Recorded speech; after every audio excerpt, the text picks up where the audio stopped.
In one of our previous documents, we spoke about how to configure ChatGPT to be used with logic apps, and the way we put it at the time, it was more like a fun integration to do.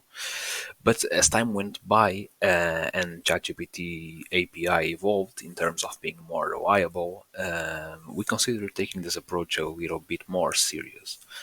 Um, we already had created a post on Sandro's blog. If you guys check the Sandro's blog, you will see that we already talked about using logic apps to interact with ChatGPT.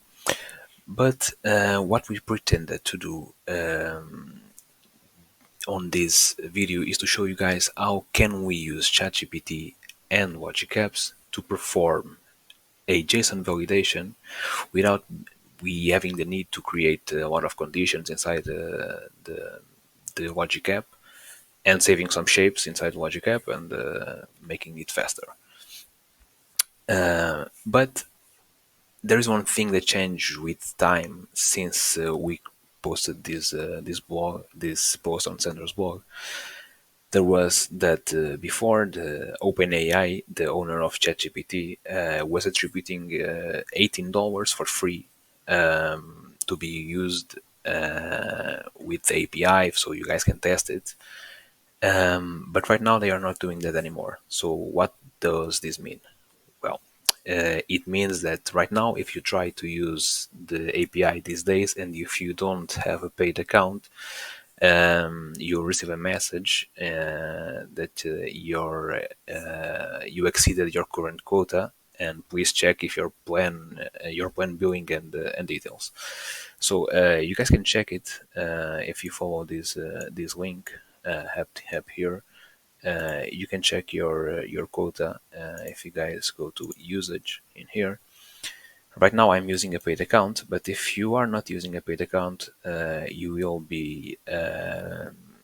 notice that the value in here is 0, or that the value, that $18 that they attributed before, has expired. So let's say that we have a paid account, because this is the only way we can put this scenario together. So like I told you before, we already created a blog post about into how to integrate ChatGPT with logic apps, and the procedure was something like this.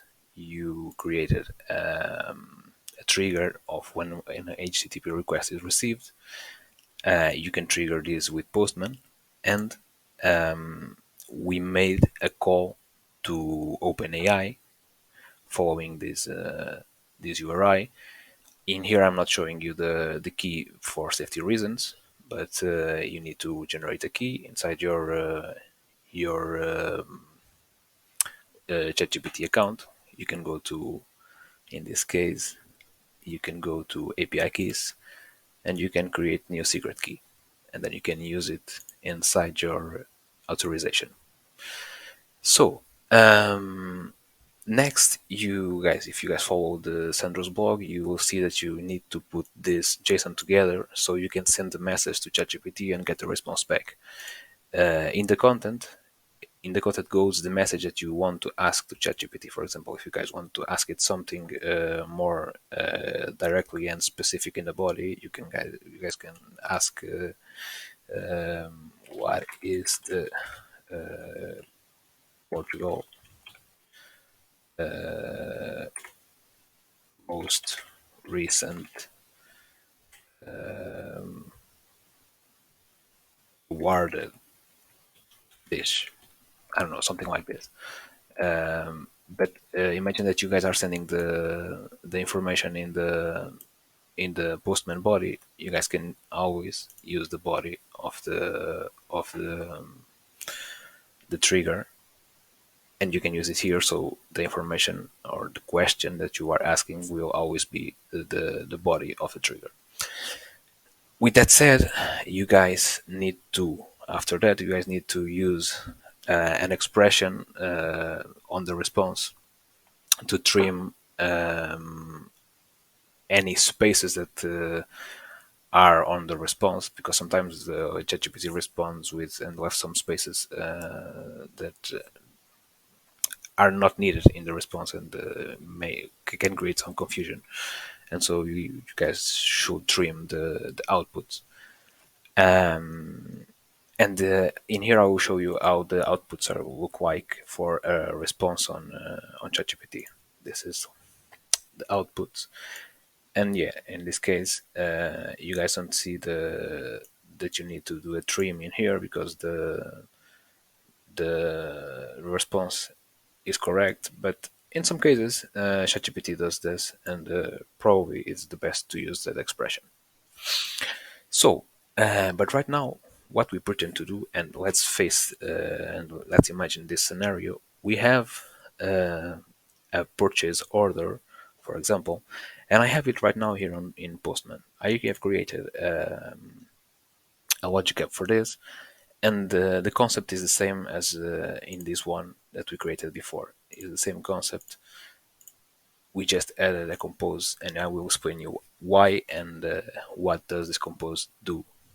So in here, all the same, we created a trigger for when HTTP request is received, and what we will send to this HTTP request is this. We are sending this JSON that is like a purchase order, and in this JSON we are considering some rules that need to be applied for the JSON to be valid.